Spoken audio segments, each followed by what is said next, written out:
नमस्कार, hello and welcome to कार्मिक roots. कार्मिक रूट्स में आपका स्वागत है। कार्मिक रूट्स में आज हम बात करेंगे तत्वा पर। हमारे शरीर यानी इस शरीर में ये शरीर 5 महाभूतों से बना है, यानी 5 तत्वों से। ये कौन से एलिमेंट्स हैं, आज का विषय यही है।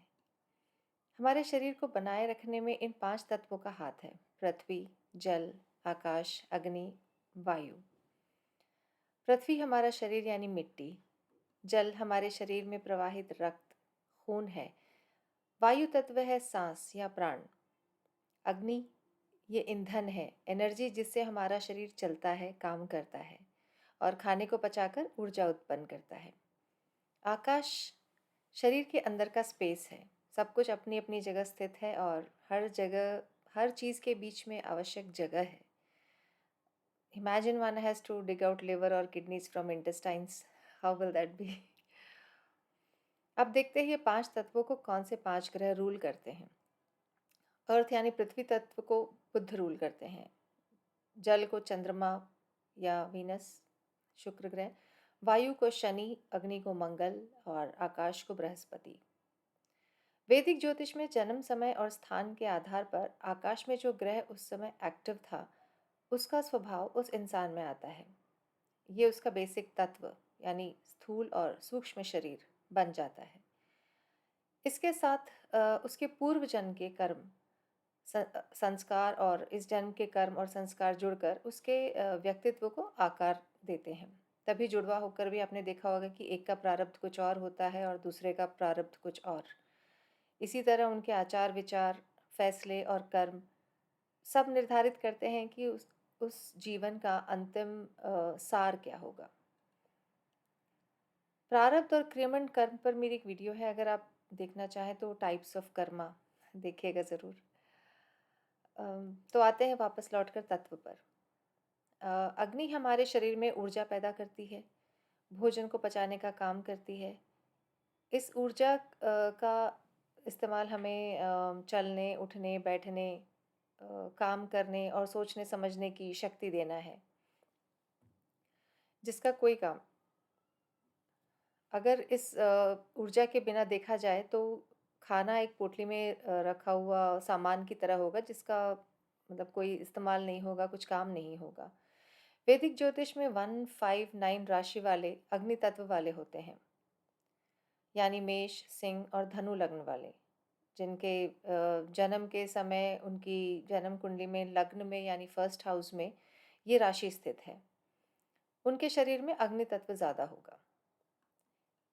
किसी भी काम को क्रियान्वित करने और ऊर्जा का भरपूर इस्तेमाल करना स्वयं और औरों के लिए ये अग्नि तत्व के लोगों में मिलेगा। ऐसा नहीं है कि दूसरे तत्व इम्पॉर्टेंट नहीं है, दूसरे तत्व भी इम्पॉर्टेंट है, जस्ट दैट एक तत्व प्रधान हो जाता है, बाकी बैकड्रॉप में काम करते हैं।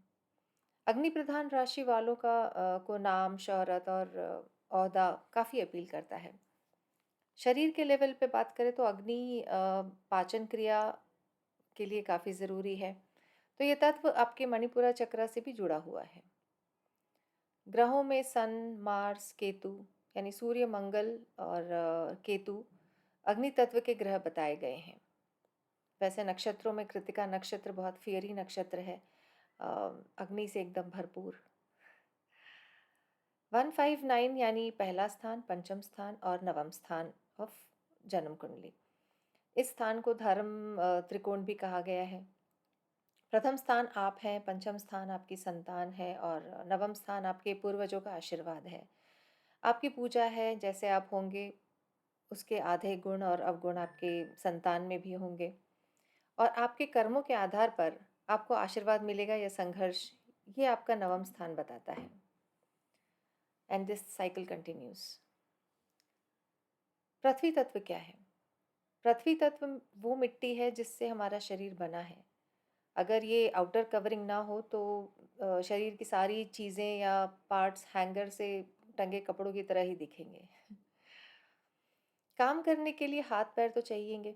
वैदिक ज्योतिष में 2, 6, 10 राशि यानी वृषभ, कन्या और मकर ये मिट्टी से जुड़े तत्व की राशि है। ये राशि वाले लोग बहुत मेहनती और धैर्यवान होते हैं। बिल्कुल धरती की तरह जो ज़ब्त करने की शक्ति रखते हैं, एब्ज़ॉर्बिंग पावर।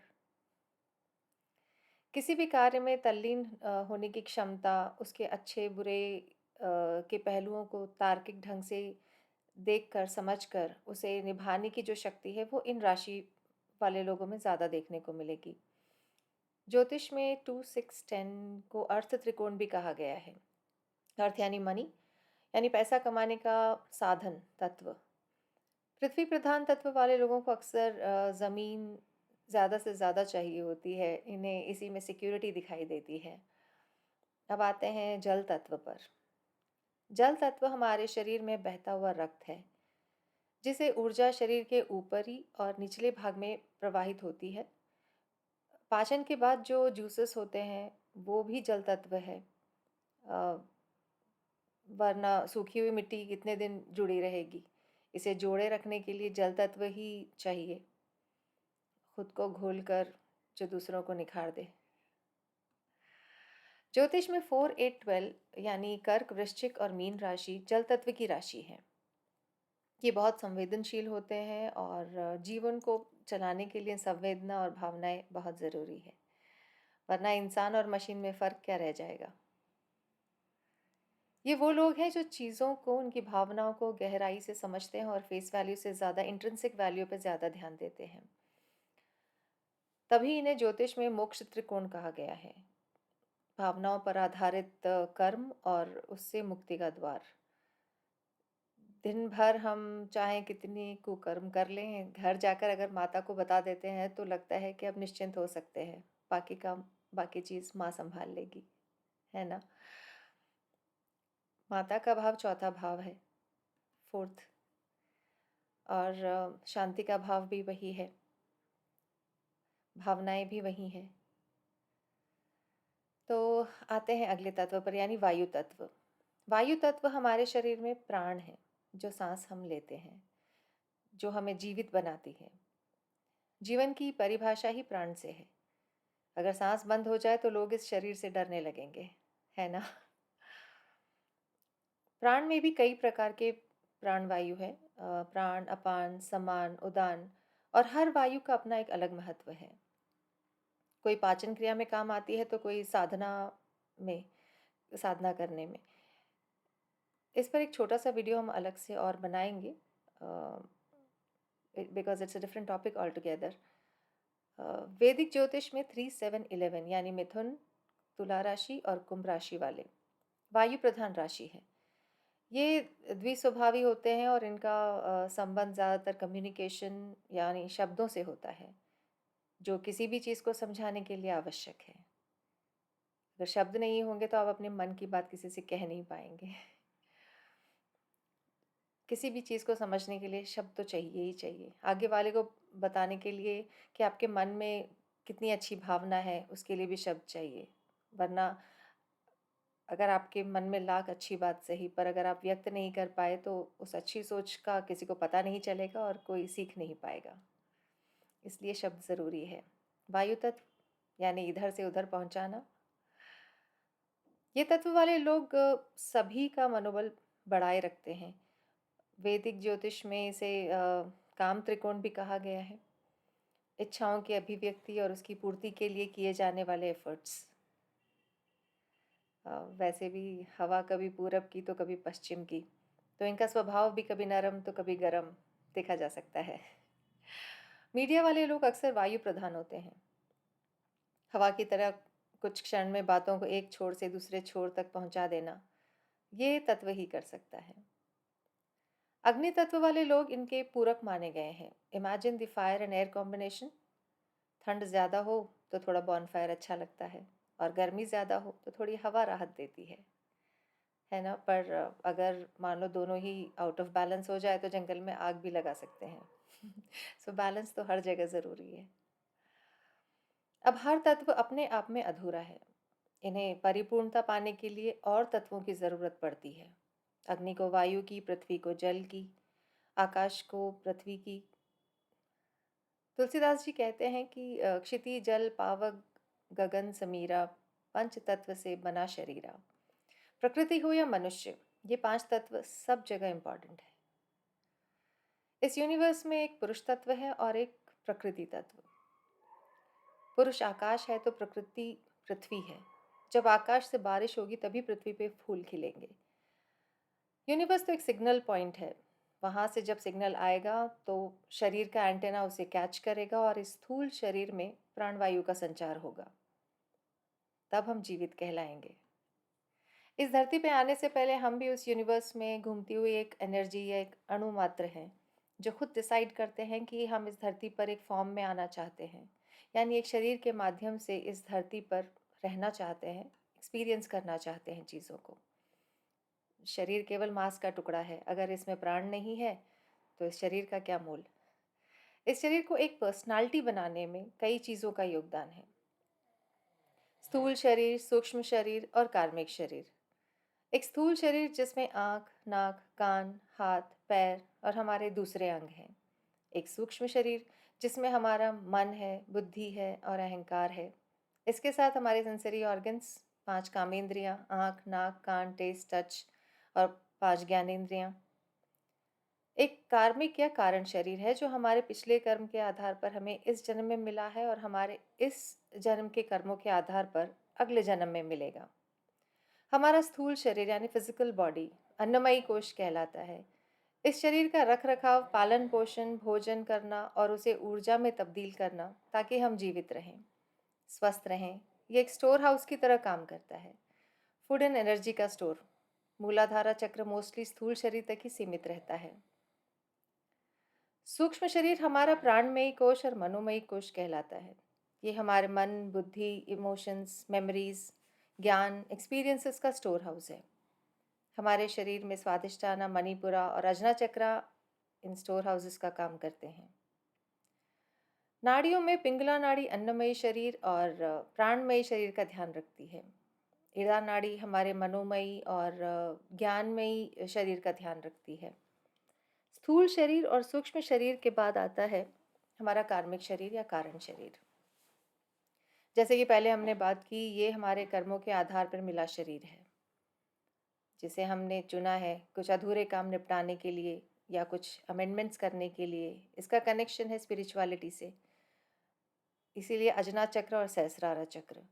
ये एक स्टोर हाउस है हमारे प्रीवियस कर्मों के एक्सपीरियंसेस का और लिबरेशन का। बस सब अकाउंट सेटल करके वापस लौटना है, ये वो वाली फीलिंग है। सुषुम्ना नाड़ी हमारे कार्मिक शरीर से जुड़ी हुई है, जहाँ हम अपने सारे कर्म डिसॉल्व कर रहे होते हैं। अगर मोटी मोटी बात समझी जाए तो ये है कि पहले थॉट या मन इच्छा, फिर इच्छा, फिर एक्शन, फिर सेटिस्फैक्शन। पहले जन्म लेने की इच्छा, फिर बाकी इच्छाओं की पोटली, फिर उन्हें पूरा करने की शक्ति और तरीके, और फिर इच्छा पूर्ति के बाद ईश्वर के प्रति लौटने का साइकिल ही जिंदगी है। और इस साइकिल को या लूप को तोड़ने का एकमात्र उपाय है मेडिटेशन, जहाँ पास्ट, प्रेजेंट, फ्यूचर सब एक ही समय में आकर रुक जाते हैं। आपका मन, चित्त, बुद्धि, अहंकार सब घुलने लगता है पानी में चीनी की तरह, और सिर्फ पानी रह जाता है। वननेस की feeling with God, bliss, bliss की फीलिंग, नो डिजायर, सत, चित, आनंद। शरीर चाहे किसी भी तत्व में जन्म ले, उसे कर्म करके ही खुद को जानना है। उसे कर्म कर मूलाधार से ऊपर बढ़ना है, डर को जीतना है, अपराध भाव से ऊपर उठना है, तो ये सारे कर्म कर कर ही हो पाएंगे। प्रेम की परिभाषा समझना है, हम सब में जो ईश्वर तत्व है उसे जानना है, उसकी तरफ जाना है और वहीं स्थित रहना है। इंसान चाहे तो इसी जन्म में सहस्रारा में अपने कर्म स्थित कर सकता है या आने वाले 4-5 जन्मों में, ये उसकी अपनी मर्जी है, क्योंकि यूनिवर्स में तो समय स्थिर है। समय का खेल तो पृथ्वी पे है। जिस कर्म के साथ जैसी मंशा होगी, अगले जन्म में उसका कार्मिक शरीर वैसा ही मिलेगा और ग्रह वैसे ही मिलेंगे जो उसके शरीर, मन, बुद्धि, आत्मा को फिर से एक मैदान देंगे खुद को प्रूव करने का। मर्जी आपकी है, इच्छा आपकी है, एक्शन आपका है, रिएक्शन आपका है, और संचित और प्रारब्ध भी आपका है। ऊपर वाले को तो केवल आपके एंटेना पर सिग्नल भेजना है। तो मेरा वीडियो अगर आपको लगता है कि ये इन्फॉर्मेशन किसी को अच्छी लगेगी या किसी के काम की है तो प्लीज़ शेयर ज़रूर कीजिएगा और कमेंट में मुझे बताइएगा कि मैं और किस टॉपिक पे बात कर सकती हूँ, या अगर आप कुछ और इन्फॉर्मेशन मेरे साथ शेयर कर सकते हैं जो कि शायद मेरे पास नहीं है तो प्लीज़ ज़रूर शेयर कीजिएगा। Thank you. आज्ञा।